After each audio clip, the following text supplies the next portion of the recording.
together as a continent speaking with one voice, one continent, one people, nothing, and I repeat, nothing is gonna change. System that was put in place to see to it that Africa and her children are forever defeated, that Africa is forever exploited. Africa, like any other society anywhere in the world, was involved in this same evolutionary process, going from family to tribe to clan to nation to continent.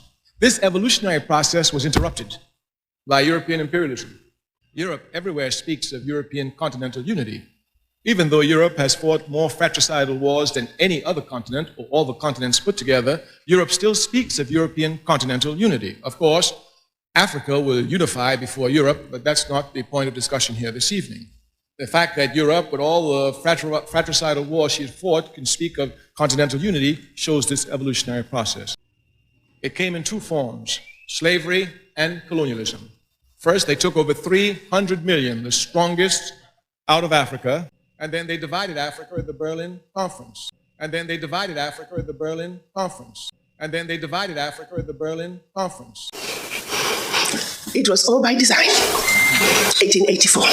They did something else in addition to chopping us up.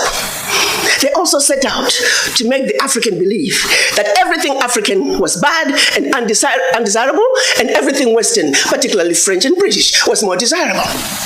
We call that the legacy of colonization. Prior to that, they started long working on the slaves.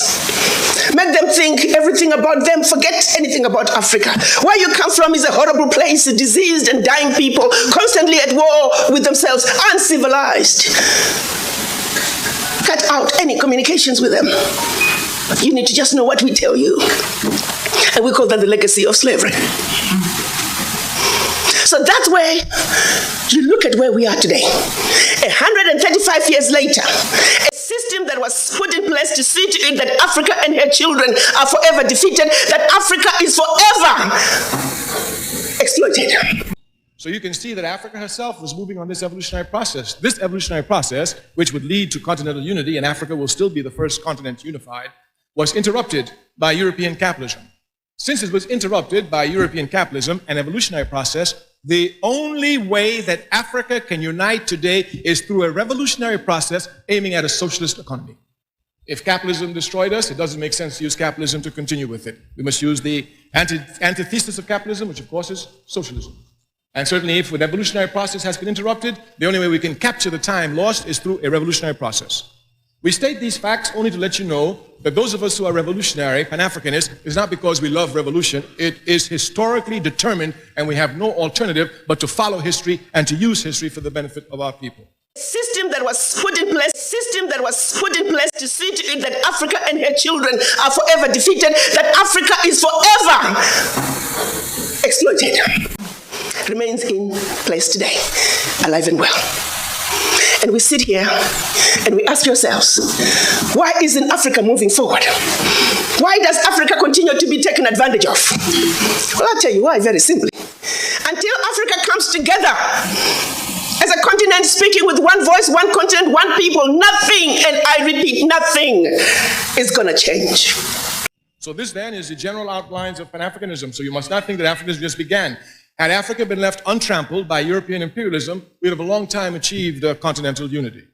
Secondly, Pan-Africanism must be seen as a movement, a mass movement. And this mass movement must be properly understood. Africa, of course, because of racism, is belittled everywhere. And many people do not see Africa's constant, underline the word constant, contributions to world civilization. Since the 1940s, Africa has given, even before the 1940s, actually, we can go back to the Honorable Marcus Garvey, Africa has given to world political movements a mass character. Africans revolt in masses, never as a vanguard party. If you look at the independence struggle in Africa, it was nothing less than mass. If you look at the struggle in the Caribbean for independence, it was nothing less than mass. And even in the United States of America, the only movement they call a mass movement is our movement. Therefore, this mass character must be properly understood. Pan-Africanism has this mass character. Africans have this mass character in responding. And our responsibility is to bring this mass character together. Until Africa comes together as a continent speaking with one voice, one continent, one people, nothing, and I repeat, nothing is going to change. System that was put in place system that was put in place to see to it that Africa and her children are forever defeated, that Africa is forever exploited. And then they divided Africa at the Berlin Conference. And then they divided Africa at the Berlin Conference. And then they divided Africa at the Berlin Conference.